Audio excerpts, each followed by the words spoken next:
I'm Theo. And I'm Juliet. And this is Apologies Accepted. We offer an entertaining look at some of the big issues in history by examining public apologies of the famous and infamous. We're looking at politicians, serial killers, actors, and you. Send us a public apology you would like to make, and we'll read it on the air and give you a chance to redeem yourself, or just get some guilt off your shoulders. We're here for you. Once a week, maybe more if you're really, really sorry.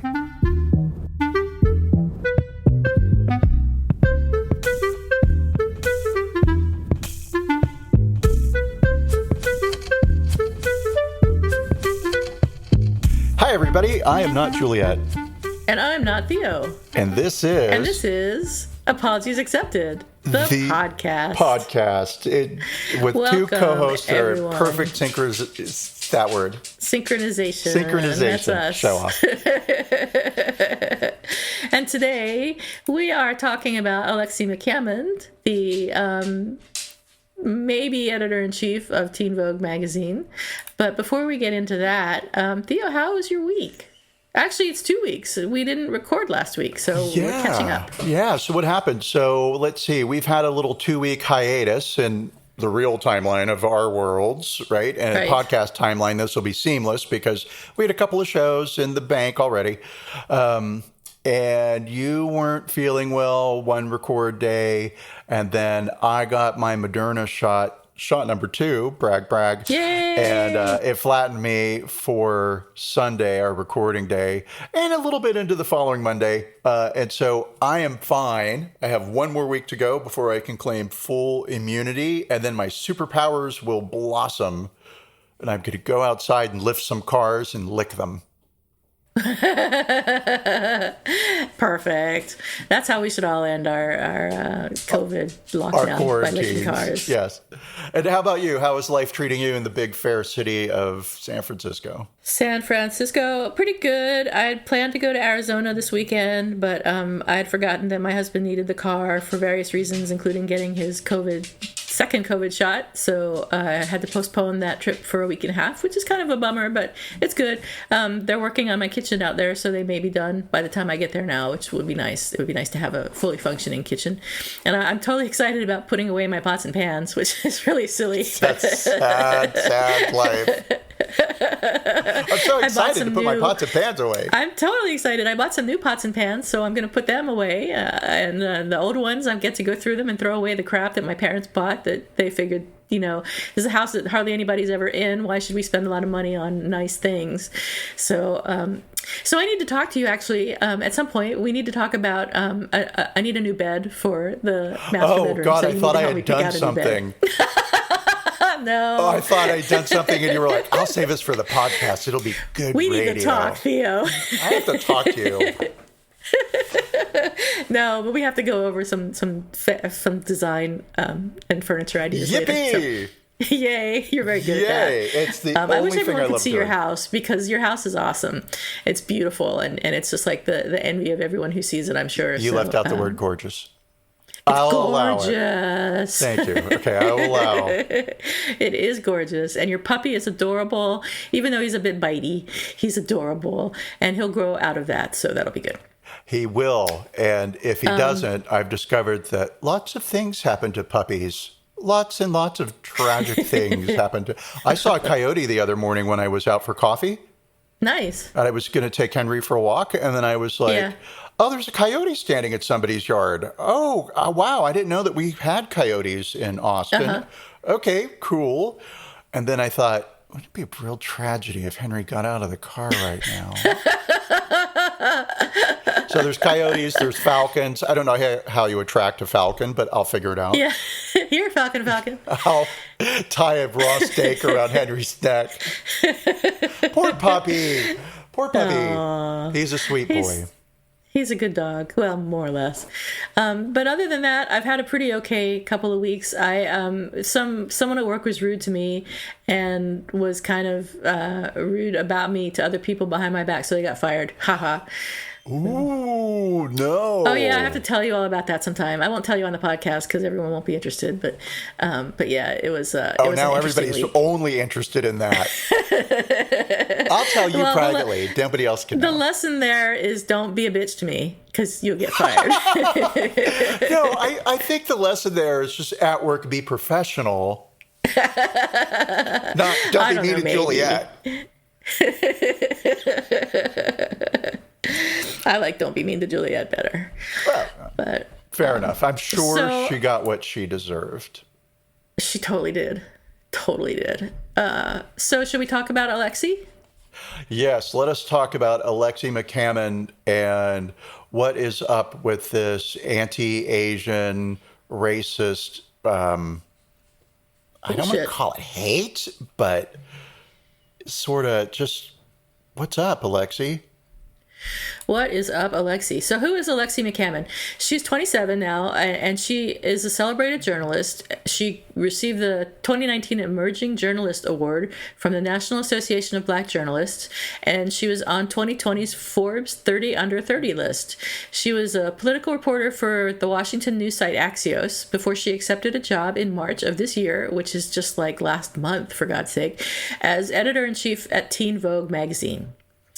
And what is Teen Vogue? If you don't know, it's an American sister publication to Vogue, targeted at teenage girls.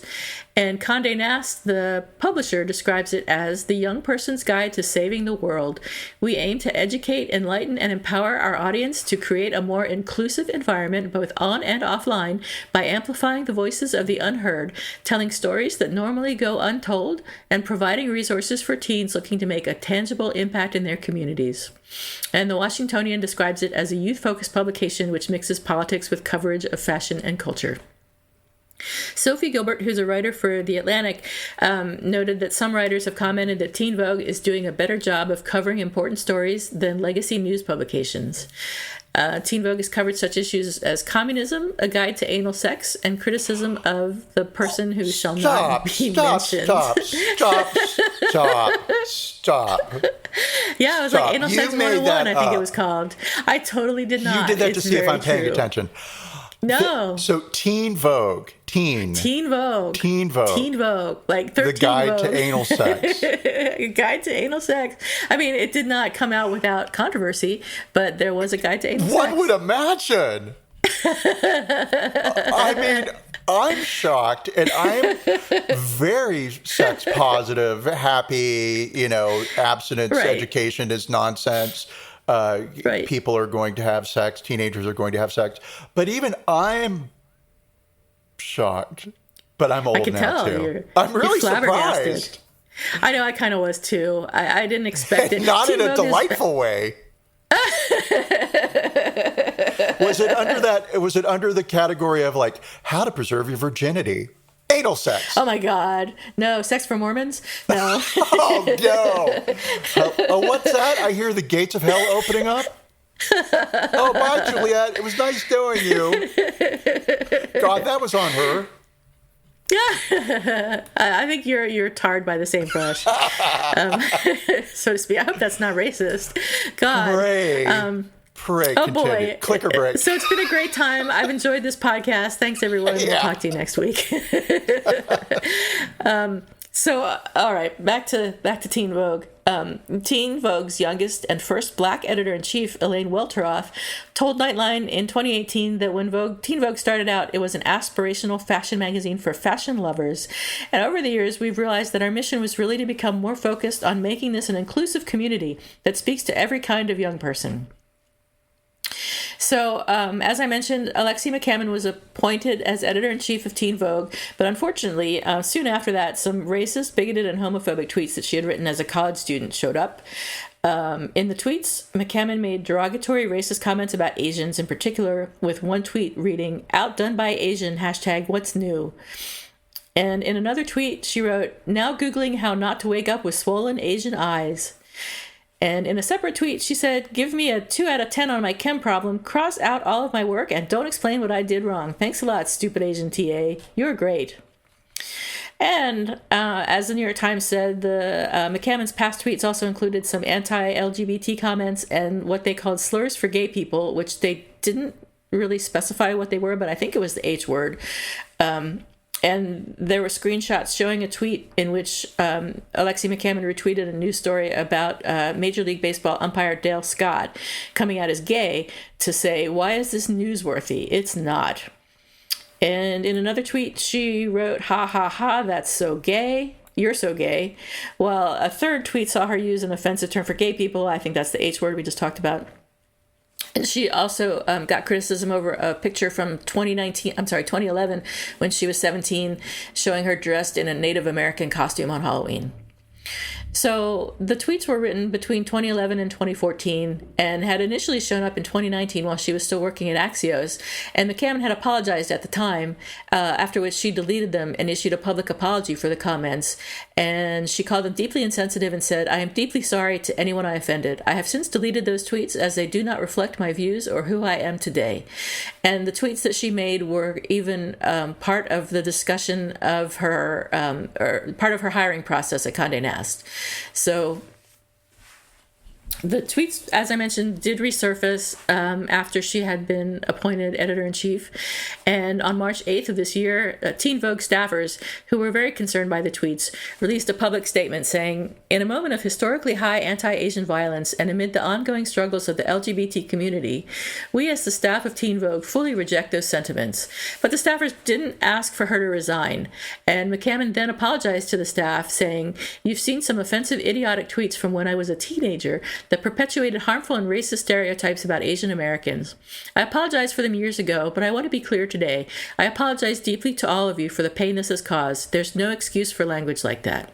She even met individually one-on-one with Teen Vogue staff to apologize and talk about moving forward. And I understand that internal reaction to that whole thing was mixed at the Teen Vogue staff. So she then gave a public statement together with the Teen Vogue staff, which ended, "We're excited to get to work together, and we can't wait for you to see what we accomplish as a team." She locked her Twitter and then came back and tweeted additional apologies, continuing to state things like, "I've apologized for my past racist and homophobic tweets, and will reiterate that there's no excuse for perpetuating those awful stereotypes in any way." In the statement to the Daily Beast, Condé Nast defended her hiring, citing her 2019 apology. A spokesperson for Condé Nast said, "Alexi McCammond was appointed editor-in-chief of Teen Vogue because of the values, inclusivity, and depth she has displayed throughout her journalism. Throughout her career, she has dedicated herself to being a champion for marginalized voices." But the issue of racism at Condé Nast itself was raised in several of the criticisms of McCammond. In June 2020, a report about Bon Appetit had been published in Business Insider describing a toxic workplace where people of color were sidelined, paid less, and tokenized. The editor-in-chief, Adam Rappaport, resigned after a picture showed up with him and his wife dressed up like Puerto Ricans for Halloween. And maybe just as bad or worse, his assistant reported being treated like the help, having to do tasks outside her job description, such as cleaning his golf clubs. I mean, I don't know how common that sort of thing is. I get the feeling that happens a lot in publishing, like in Hollywood, but I don't think that makes it okay. It doesn't make it okay. Things like that do happen a lot, but I don't know, cleaning golf clubs, even picking up dry cleaning, helping you keep your life on track, sure. Cleaning golf clubs feels a bit extra. Too much. One step too far. So Bon Appetit, the Condé Nast publication, published an apology taking some responsibility and promising to do better. And Anna Wintour was criticized in the New York Times for her role in maintaining a culture of racial imbalance at Vogue and Condé Nast in general.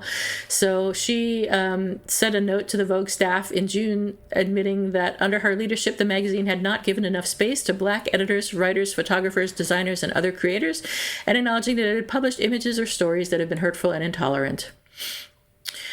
Journalist Diana Tsui, an editor at the website The Infatuation, wrote in a post, "Let's talk about Condé Nast HR and this questionable hire for Teen Vogue editor-in-chief. I'm tired of big media organizations pretending to give a damn about diversity and inclusion, and this especially is a slap in the face given what's happened to Asian Americans in the past year." So I have some information about anti-Asian hate crimes that have been increasing recently. I don't know if you did any research on that, Theo? So no, I did not do anything on the anti-Asian statistics, other than to note that there's been something like a 300-fold increase in hate crimes targeting the Asian community across the America, right? Which can easily be pinpointed back to the birth of Donald Trump's famous nickname for the coronavirus. The China virus. Yeah, I don't even like to give it that much air. Yeah. So that sort of all makes sense there. But yeah, let's, we're here, so let's hear some of the... Yeah, I have some information. So a new report from the Center for the Study of Hate and Extremism at Cal State San Bernardino found that anti-Asian hate crimes increased by nearly 150% in 2020. As we all know, 8 people were killed in shootings in Atlanta recently. And research released by Stop AAPI Hate revealed nearly 3,800 incidents were reported over the about a year during the pandemic. Women were most targeted at 68% compared to men who made up 29%. On March 30th, Joe Biden announced some additional actions to respond to anti-Asian violence, xenophobia, and bias, including allocating about $50 million for AAPI survivors of domestic violence and sexual assault, establishing a COVID-19 equity task force to address and end xenophobia against Asian Americans, and updating the Department of Justice hate crimes website to make information accessible in several of the most common AAPI languages. And that's the information I have. I don't know if anti-Asian hate crimes have increased more than other hate crimes.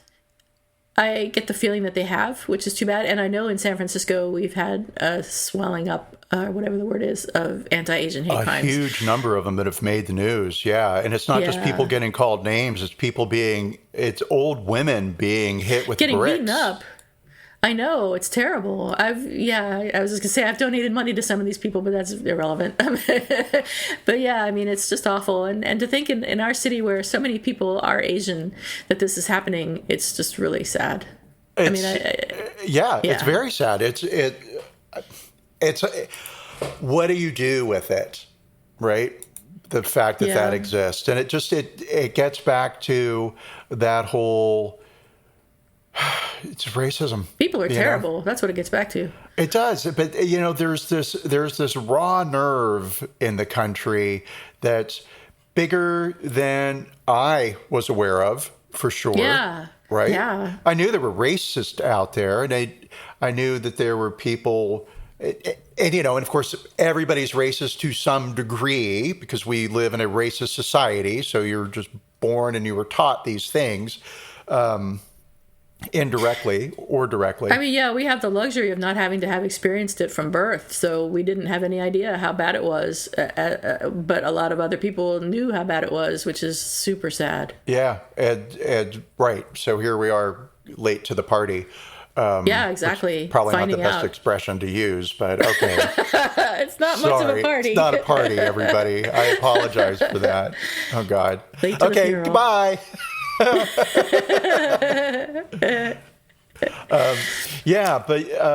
No, it is just awful. And so I was curious about Alexi McCammond and why hate Asians, Right. Because she's a woman of color, right? And right. Let's take a step back here and look at... Because there's a lot of issues here, right? When you say, wait a minute, when you say why hate Asians, are you saying that it's okay to hate some people but not Asians?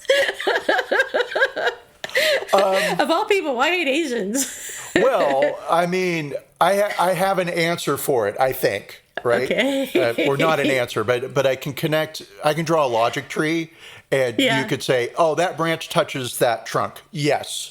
Got it. Okay. Whether or not that's actually what's happened, a whole other story, right? But can I paint oh my God, my analogies are all over the place. Can I grow a tree that has branches on it that you'll swing from happily and say, yes, I can. Yes, I can. All right. You're right. Let's do it. So let's take a step back and look at what these remarks have cost Alexi. Yeah. Right. So she is still very young, Yeah, which 27. is, and at 27, to be tagged as chief editor of Teen Vogue. I know, right? That's huge. First Totally. of all, jobs in any print anywhere, few and far between, unless you're doing freelance stuff, right? So to get an actual paycheck working as a dedicated, manager of a public, huge. Those jobs aren't everywhere.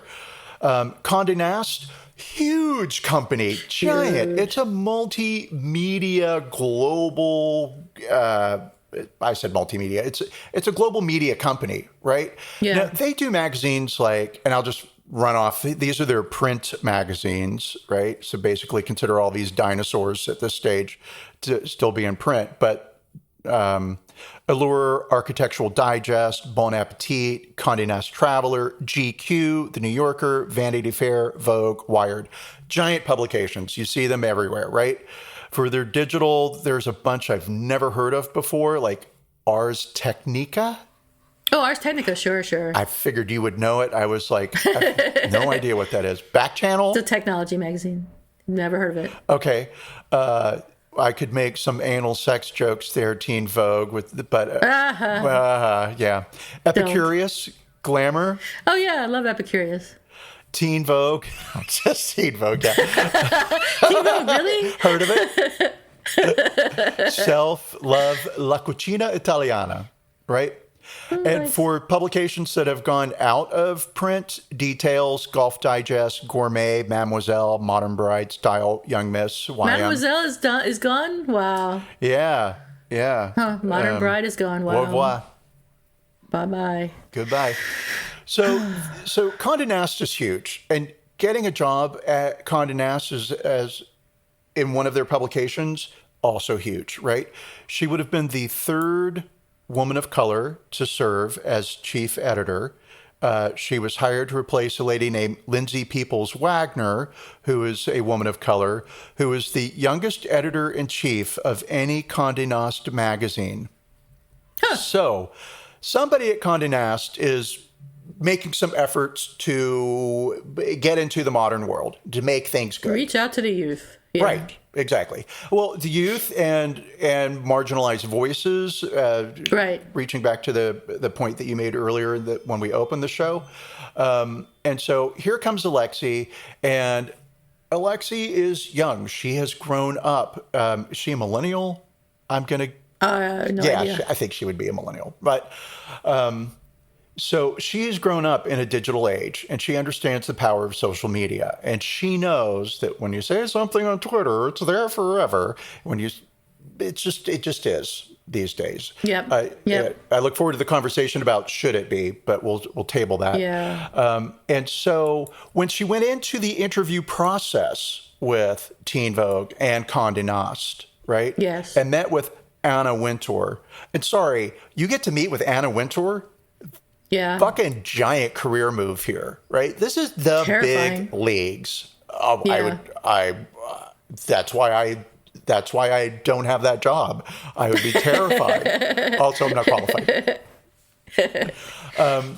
And so she was very transparent about, hey, when I was 17, I said some things publicly on Twitter that aren't so great, and I've apologized for them. And the executive management at Teen Vogue had a conversation during the hiring process about, is this too much baggage? But no, right? And they decided to go ahead and hire her. They felt like she's been transparent. She's apologized. That's all okay. We know about it. Fine. Here, I've got a piece. Ms. Wintour discussed the tweets with leaders of color at Condé Nast before the job was offered, according to a company executive who spoke on condition of anonymity to discuss a personnel issue. Ms. McCammond struck Condé Nast leaders as an impressive candidate, and they felt that her 2019 apology showed that she had learned from her mistakes. Although the company was aware of the racist tweets, they didn't know anything about the gay tweets or the photo from 2011. So, okay, fine. Condé Nast itself has dealt with complaints of racism in its workplace, as you had mentioned earlier. And in June, amid the Black Lives Matter protest, Ms. Winters sent out a note to the Vogue staff saying that she had not given enough space to Black editors, writers, photographers, designers, and other creators, and acknowledging that it had published images or stories that have been hurtful or intolerant. So, hey, we fucked up. We're going to do good now. And so this is the year that was not Alexi McCammond's year for many things that were sort of beyond her control. So looking at this timeline, so again, let's set this stage. Everybody that hired her knew about the tweets. They probably saw them, read them, discussed them with people that might be affected by them. And everyone being the hiring committee, right? The powers to be, everybody said, she's our girl. We're cool with it, right? So I wonder that I think Elaine Welteroth was the previous editor-in-chief. Maybe she wasn't, but I wonder that she wasn't part of that hiring committee. I don't know how that all went down, but she said that McCammond's tweets were racist, abhorrent, and indefensible. So she obviously wasn't a part of that discussion. She wasn't, and my guess is that she was the person before Lindsay Wagner Peoples. Oh, right? Okay. Who was the person that... it was the editor who went on to a really great job, and I forget where she went. I might have it in my notes, and maybe I'll trip over it later. But she went on to a really great job, as you would as editor-in-chief of a for real Condé Nast publication, right? Totally. I was going to say you only go up, but you could go down. Where do you go, really? I mean, there's not too much you can do after that. You go somewhere great. Yeah, right. Start your own publication, maybe. But So Teen Vogue, shifting audience, their readership was down. They decided to move. It was more cost effective to not print the magazine and be digital only, right? And also the idea that young people, air quotes around that, you don't like print. It gets on your fingers. Ew, yuck, right? So keep it on an iPad. Awesome. So let's see, in 2020, in February 12th, she was having a relationship with TJ Ducklow, who was the White House press secretary for the new Biden administration. And their relationship was secret, and TJ threatened a female Politico reporter who was going to break the story that the White House deputy press secretary was dating a member of the press, which is a newsworthy story and something that the media should know, right? Yeah. And I don't know what he said, but he made derogatory and misogynistic comments towards the female reporter during a phone call and accused her of being jealous of his relationship with McCammond. So not a good look here. That's not her fault. That's him. The couple went public with the relationship on February 8th, and on February 12th, Ducklow was suspended without pay, and then basically he resigned. Which, that's kind of what you needed to do, TJ. All right, so that's February of 2020. On March 7th of 2020, as she's having these conversations with Teen Vogue and getting ready for this ultra prime job, right? On March 7th, her tweets were exposed on Instagram by somebody named Chupsterette, who has, maybe it's Choops Terret? I don't know. C. Hupsterette? I don't know. I've tried it now. I'm like, oh my God, am I saying something stupid? Of course I am. But so Chupsterette has 14,000 followers and is a editorial director for Infatuation. She was formerly a fashion editor at The Cut and New York Magazine, or NY Mag. Right. And so my guess is that she has some followers at Teen Vogue, given her fashion editorial background. So March 7th, these tweets get exposed on Instagram. On March 8th, Teen Vogue staff sends out a public letter, which reads, as more than 20 members of the staff of Teen Vogue, we've built our outlet's reputation as a voice for justice and change. We take immense pride in our work and in creating an inclusive environment. That's why we have written a letter to management at Condé Nast about the recent hire of Alexi McCammond as our new editor-in-chief in light of her past racist and homophobic tweets. We've heard the concerns of our readers, and we stand with you. In a moment of historically high anti-Asian violence and amid ongoing struggles of the LGBTQ community, we as the staff of Teen Vogue fully reject those sentiments. It goes on for a little bit more, but basically they're not happy. On March 10th, Alexi issues a written apology to Teen Vogue staff. To our Teen Vogue community staff, readers, writers, photographers, content creators, and friends,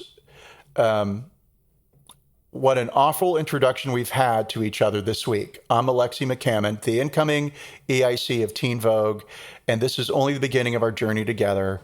I'm going to skip over a couple of things, but this has been one of the hardest weeks of my life, in a large part because of the intense pain I know my words and my announcement have caused so many of you. As I've been having a number of conversations internally with the staff and others outside of Condé Nast, I've also been watching, reading, and listening to so many of your concerns that you've raised. I've apologized for my past racist and homophobic tweets and will reiterate that there's no excuse for perpetuating those awful stereotypes in any way. It's a I'm going to say long. It's a one-page explanation / apology. It's well written, as you might imagine. I've dedicated my career to giving a voice to the voiceless. Your lived experiences aren't always given the platform and attention they deserve, and I'm grateful that you've looked to Teen Vogue throughout the years as a safe space to share that with the world. We are better for it, and I know we are only scratching the surface. So there she goes. And then this was obviously drawn from the same piece that you read because, while it's long, it does end with "to better days ahead," of which I know there are many. So fair enough. Yeah. She's reached out and addressed their concerns. On March 11th, so this is 3 days after the staff sends out their, "We don't like that you've hired this woman." There was advertiser pushback from Ulta and Burt's Bees saying they would suspend advertising. Ulta said, "Diversity and inclusion have always been core values at Ulta Beauty. We stand against racism in all forms, as we've publicly shared in our social channels a little bit more. And, this isn't cool." So Ulta had its own problems with racism. It was accused of racial profiling of customers in stores and received a criticism for a lack of diversity in the brands that it carries. The company recently hired actor and fashion icon Tracy Ellis Ross as a diversity inclusion advisor and has started to implement a broader initiative on those fronts. And it seems like let's see. Those steps include a promise to double the number of Black-owned brands available on their shelves and a $20 million campaign to reach out to customers of color. Okay, so that's March, and that's March 11th. The advertisers pull out, right? And March 16th, we have the shootings in Atlanta. And so the scrutiny of her tweets has come at a time of heightened concern about violence and harassment directed against Asian Americans. On Wednesday, March 16th week, after 8 people were killed in shootings in Atlanta, including 6 women of Asian descent, Condé Nast chief executive Roger Lynch sent a memo to the company's staff that said 1 in 10 of its employees identified as Asian. And on March 18th, she resigns. Her resignation letter states, "I became a journalist to help lift up the stories and voices of our most vulnerable communities as a young woman of color. That's part of the reason I was so excited to lead Teen Vogue team in its next chapter." Sorry, she said to lead the Teen Vogue team, and my eyes totally just skipped past that. She knows how to write. "My past tweets have overshadowed the work I've done to highlight blah, blah, blah. And so I'm going to step down because I've become too big an issue and I'm getting in the way, basically. And in a memo to its U.S. employees that day, Condé Nast head of HR, Stan Duncan, said that McCammond was straightforward and transparent about these posts during our interview process and through public apologies years ago. But after meeting with her on March 18th, he agreed that it was best to part ways so as not to overshadow the important work of what was happening at Teen Vogue. And the thing that sucks is Teen Vogue is trying to reinvent itself. It's going from bubblegum chewing and dresses to what are politics. And Alexi McCammond is a political reporter. She would have been great for moving the magazine into a new, more serious direction. And as a young... Well, you know, what's interesting, though, and someone wrote about this in Slate magazine, that Allegra Frank is her name, wrote that she was concerned about Alexi McCammond's suitability for the role, and she was worried that McCammond had been set up to fail because she had no experience as an editor or a manager or in fashion. Like, she's really good on the politics end, but the other, I don't know, half or whatever of her job, I mean, I can't even imagine trying to be an editor-in-chief if you've never been an editor before or a manager.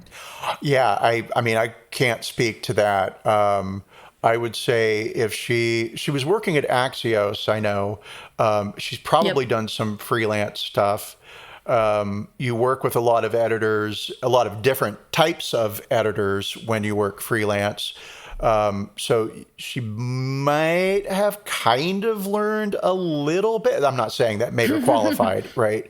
But she had some experience with editors. I agree with that. I mean, on one hand, I'm going to say it's easy enough. Clearly, Teen Vogue was hiring her for her political expertise, right? Yes. You hire staff and you delegate. Make those dresses look prettier. Right? I'm sure that's all there is to it. I mean, it can't be hard. Oh my God, the letters we're going to get from the fashion industry. Oh, they can't write. Anyway, so I was struck with this news story, right, for a couple of reasons. One of them is we have a woman of color being racist, and it's not saying that, oh, people of color can't be racist because, you know, gay people are racist. Sure. I've met people of color who said racist things, sure, about other groups, right? Every group has an other.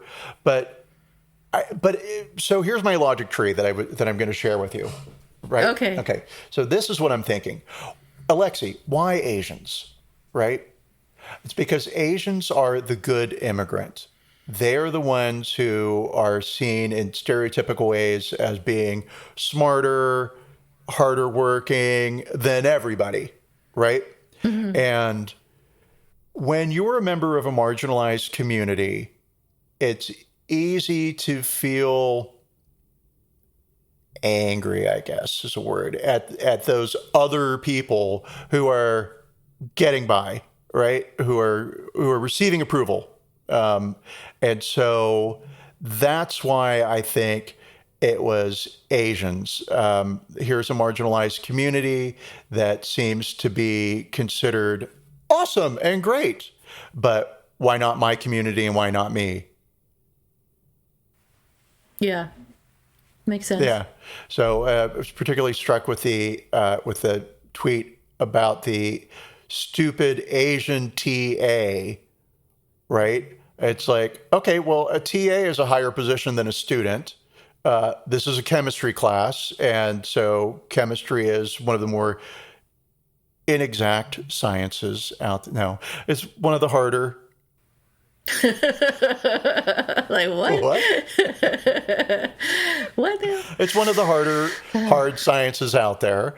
And so you already have this stereotype being set up where it's an Asian person, they're smart. In a hard class, chemistry, that's smart, right?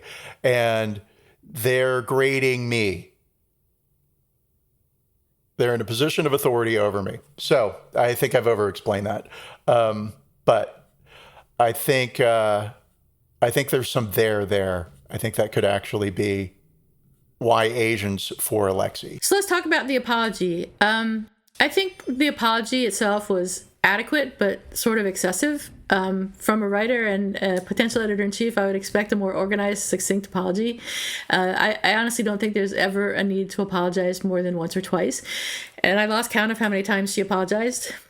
So I found that a little bit annoying. I guess I understand she probably wanted to be liked and wanted to keep the job, so was anxious about it, and that drove her to apologize multiple times. But I would advise people in general to just apologize once and do it well and be done with it. Move on. Well, but then don't you enter a situation where you end up saying, "Oh, I've already apologized for that. Please reference March 7th, It 2019. referenced my apology. It's available online. As I said in my previous apology. Right. I've posted it on I don't know. Instagram. It's pinned to tweet. I know. I suppose if you're doing a lot of interviews, maybe you have to do that. But I don't think that her apologies were in the context of interviews. I think they were just like tweets that she made for whatever reason. And I don't know. I just think she should be strong and do a good apology and then say, you know, I've addressed that already. Let's talk about the future or some bullshit. And as far as her being racist, and she was basically fired, or her job her job offer was rescinded because she was racist. While she's a black woman, it doesn't mean she can't be racist. So is she racist now? We don't know if she was racist. Was she in the past? She seems to have been racist in the past. So that makes her a not ideal candidate for a publishing company that's already struggling with the image of racism. Agreed. However, yeah, even knowing all of that, Condé Nast still said, "Awesome, you." But they have a problem with racism themselves. So doesn't that mean that, you know, maybe they're not doing as well? So you're saying it was racist hiring racist. Yeah. Okay. It could be. I don't know. Let's say it is, so that we can get sued. Yeah, right.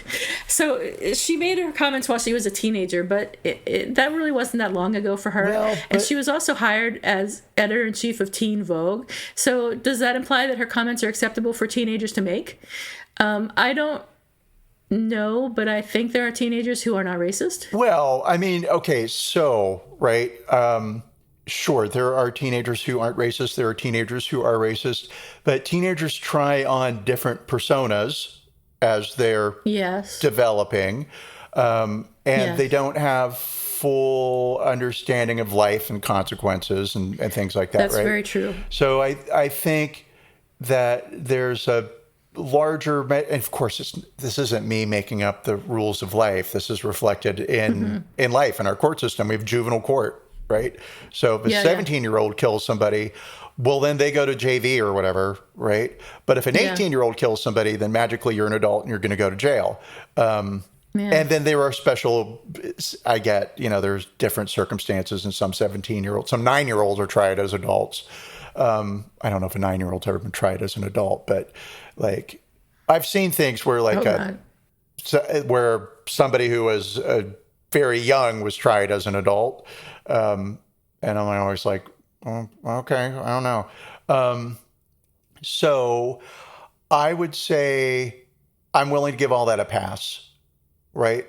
You said this when you were 17 years old. You're now 27. Fine, right? I think those 10 years are significant difference. It's far, it's like the difference between an 8-year-old and a 12-year-old. There's only 4 years difference, but they are massively different people. Yeah. Right? Yeah, that's true. So from 17 to 27. That's true, but that doesn't necessarily mean that she should be hired as an editor-in-chief of Teen Vogue. Agreed. I think there's a little more growth required. Stringency? Yeah. There. But then I don't know, because now I'm making judgments about somebody, why has that ever stopped me before? Somebody that I don't know personally. And so I don't know that she is a racist, but I agree that it's a bad look. And I never stopped to think that, yeah, you're right. This is people who've had their own issues with being racist or not sensitive to marginalized communities, deciding, yeah, okay, we've all talked amongst ourselves and we've checked with some other people of color and everyone's okay with it. So, I mean, saying all that, I wonder if the Atlanta shootings hadn't happened, if Anna Wintour would have just been like, listen, everyone, you're going to deal with it. Yeah. Yeah. I mean, clearly that was the last straw, so to speak, in that broke the camel's back, or whatever the saying is, in the whole thing. It was unfortunate timing for everybody. Unfortunate period. But yeah, so I don't think that, I think that her apology was a good apology, but I don't think that she is the right person for the role. Well, okay. And I'm going to agree, given your points about her complete lack of editorial experience. That was just didn't even cross my radar. It's like, because if somebody came up to me and they were like, listen, chief editor, New York Times, I would not say, oh my God, I don't know how to do it. When do I start? This isn't hard. Listen, I'd be like, hell no. Spell correctly. You're setting me up to fail. So just pay me. Yeah. Pay me. Okay, but so with this Alexi McCammond, it did get me thinking about, okay, when you say things online and you're a teenager or a young adult even, right? And they're there forever. Is that fair? Because honestly, we've joked many times, but it is quite true. I would be living under a rock right now if things that I had said in the schoolyard were plastered all over the internet. Yeah, I think we've all done embarrassing and even terrible things as teenagers. I mean, I can't think of anything that I've done that's as bad as what Alexi McCammond. No, I'm totally kidding. Bad as her. Oh, I can think of a few. We lost Juliet. Oh no, that's sad. Funny. But it did get me down this path of forgiveness, forgive and forget, right? And so I want to refer to an article that appeared in The Atlantic by Graham Wood, who is an Asian American writer, entitled "America Has Lost Its Ability to Forgive," and read his last two short paragraphs. Right. So it's a one-page piece where he talks about Alexi McCammond and what she said in the tweets and all that, and then his take on it. Right.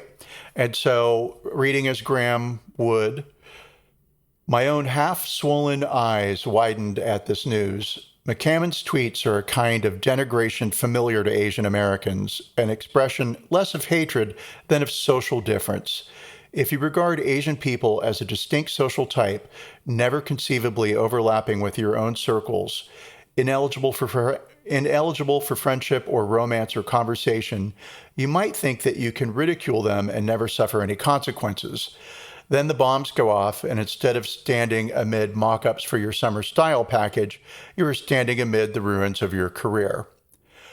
A world in which McCammond apologizes for her old tweets is better than one in which she sees nothing wrong with them. Possibly worse is one in which the highest aspiration of racial pride is to slam the doors of repentance permanently in the faces of your enemies. So that's interesting. Yeah, it is. But I don't entirely agree. So as an Asian American, where do you differ? Good point. Yeah, I shouldn't speak for anyone. For myself, a white woman of middle age, yes, I Karen. think that would you like a manager? Yeah, totally. Yes, I'd like to speak to the manager of Teen Vogue. Like I said, I mean, we've all done things as teenagers and young people that we justifiably regret, and we hopefully would never do as adults. But I think that means that maybe we shouldn't be hired as editor-in-chief of Teen Vogue. Only Teen Vogue? Or anything. I mean, especially a magazine that's trying to overcome racism, that's trying to be a more progressive and inclusive publication. Right. It really, like you said, it's not a good look. I think it's okay to forgive Alexi for the things that she said, but it doesn't necessarily mean we have to hire her as editor-in-chief of this publication. Exactly. Maybe what they could do would be Well, I mean, there wouldn't be maybe there will be a position at Condé Nast that's not Yeah. maybe some of her articles can appear in some of the, I mean, she's a journalist. I mean, she could work her way up to editor-in-chief Yes. one day, maybe. Right. Yeah, but it shouldn't just necessarily be offered to her now. Well, we'll say Maybe I'm wrong. I mean, I'd like to hear from some other people. If anyone is listening, write in and let us know how they feel about this subject, because I'm curious. I would love to know what other people think about this, because it is a shame that she lost this opportunity. Had it gone well, she would have had an amazing career in publishing, right? Or she might have flamed out on her own. But then You she would never have know. quietly just disappeared and then walked around saying, "Yeah, I was editor-in-chief. I was editor-in-chief of But, Teen Vogue. I got really tired of those bitches, and so fuck them." But I really want to come work for Yeah. TV Guide now, because I love TV. I love TV Guide. Yeah. All right. So do you have an apology this week? I'm totally curious. Yeah, I do. Who's sorry now? So, Who's sorry now? yeah, so this one was easy for me, because it was like, oh, all right, we're doing an apology around racism towards Asians. So, Uh-oh. yes, ready? Okay, Yeah. so when I had my public relations job with the city of Los Angeles, Chinatown fell within my district purview, right? Yeah. And Yeah. I worked with a couple of business owners in Chinatown who were like, "Hey, how can we increase tourism? Hey, what can we do X, Y, and Z?" And I love Chinatown. Absolutely love LA's Chinatown. It's not San Francisco's Chinatown, but I love it. It's got a really amazing, rich history. And one of my contacts there, who is still there, so I won't reference the business he owned or his name. Right. Right. Let's not call him anything. There we go. Okay. That's safest and Safer. So anyway, so my contact, super nice guy, gave me a lot of information over the years about the history of Chinatown and the families that had established Chinatown and how their descendants still served as kind of the unofficial governing board for Chinatown. So if you want to open a business in Chinatown, you are going to make sure that you connect with a member of the families, and then they will discuss amongst themselves whether or not your business is going to take root there.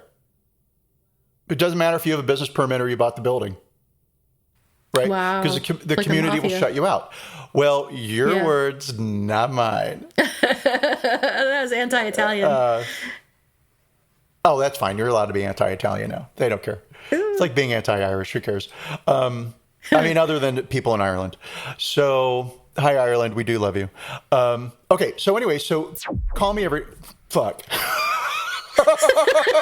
Bleep that out. Yes. Oops. So my contact would call me every now and then. He'd be like, "Hey, Theo, come on over this afternoon. I'm having a blah, blah tea ceremony thing," right? Which did happen and it was amazing. And I was really happy to be invited. And other times, other things too. And for a short while, I was like, if I didn't know this guy was straight, I would think he was setting me up to like ask me out or something, because I'm getting a lot of like special invitations to go do stuff. And he had a breakfast club that met at 7:30 every Saturday morning in downtown LA. And he invited me to come join that. It was a group of business entrepreneurs who got together and talked about business and ways they could work together and blah, blah, blah, blah, blah.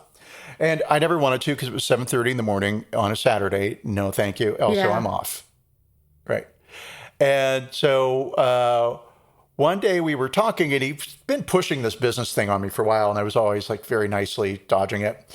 And then he said something like, "Well, I think it would be really good for your career, Theo, if you came to this." And I said, "Well, okay, how? Why?" Right? And he said, "Well, because we're a community and we support each other." And I said, "That's wonderful." And he said, "Are you Chinese?" And I was like, "No." And he said, "I thought you were Hapa." all these years. Wow. All of those years, 3 to 5 years, right? He thought that I was half Asian. Right. And that's why he was so interested, because I had a position that was helpful to him in his business. So he was interested in helping me, right? And then the more helpful he is to me, the more helpful I will be to him, blah, blah, blah, blah, blah, right? How interesting. And so I was like, no, I'm not. And he said, oh, okay. And I never got another invitation to another thing again. Wow. But he was still super nice to me all the time whenever I ran into him. So how's that an apology? I'm sorry that I'm not half Chinese. Oh, you didn't lead him on or anything. You never I said had you were half zero Chinese. idea. It's not even like, I'm not one of those people that's all like, let me pretend I know everything about whatever the subject matter. Well, I am a little bit of that person. How funny. But, I mean, maybe, I don't know. I mean, yes, I do have, I have had people ask me, what my ethnicity was, etc. And I do have a little bit of Finnish blood in me, or the blood of Finland. Sure. So I kind of see some of it. I mean, I wasn't like, that's crazy. I've never heard that before. Maybe I've heard it 3 times before in my life. Okay. So, there you go. Right. What's the apology? I'm not going to say that he owes me one, because I didn't want to go to the breakfast meeting. Right. But maybe he kind of owes Imagine me how awkward it would have been if you had gone to the breakfast meeting. and then some old Asian man stands up and points at me and goes, he's Howie. He's white. Yikes. Gaijin, which is Japanese, but, it's the only word I know for dirty foreigner. Yeah. So, so that's my very fascinating story. What about you? Well, I have an apology that's kind of related, only in that when I was a junior in high school, I was a copy editor. So that kind of ties into the whole editor-in-chief thing of the yearbook at the high school that we went to. Oh my God, you giant nerd. I know. And my apology is to the cheerleaders at the high school who were, I'm told, very talented and successful at cheerleading and who may have won awards, but I have no idea because I took out my high school angst on them by refusing to interview any of them for the yearbook and instead writing vague, stupid copy about them like, the blank high school cheerleaders were thrilled to cheer the sports teams on to victory and support them in failure.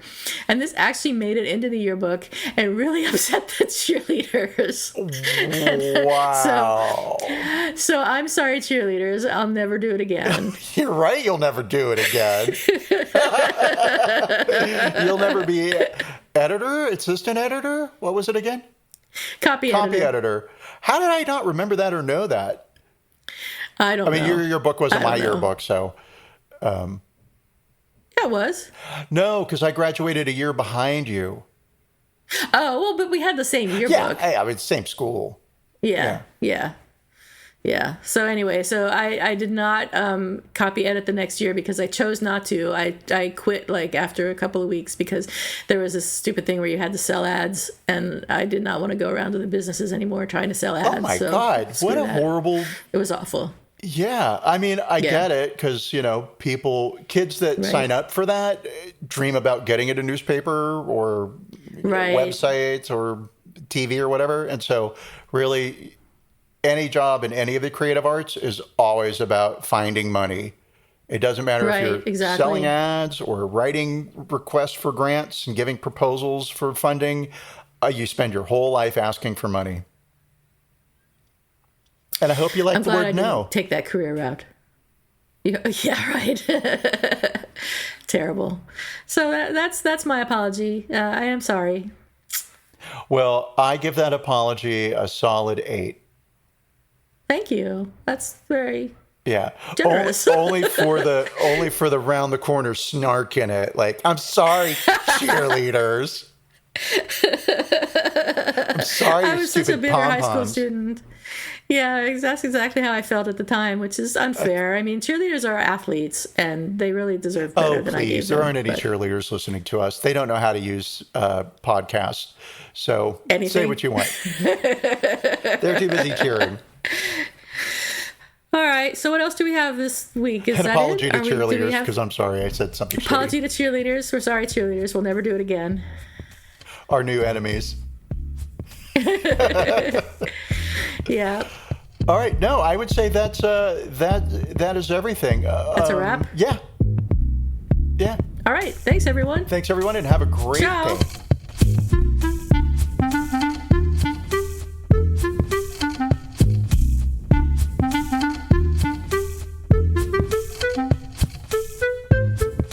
Thank you for listening to Apologies Accepted, the podcast. You can find links to the articles and the sources in the show notes. To submit an apology or find out more, visit us at apologiesaccepted.net, where you can also find our merchandise. We're on Twitter at Apologies Accepted. And on Instagram at apologies.accepted. You can support our important work at Patreon.com/Apologies Accepted. And fuck Facebook. Bye. Bye.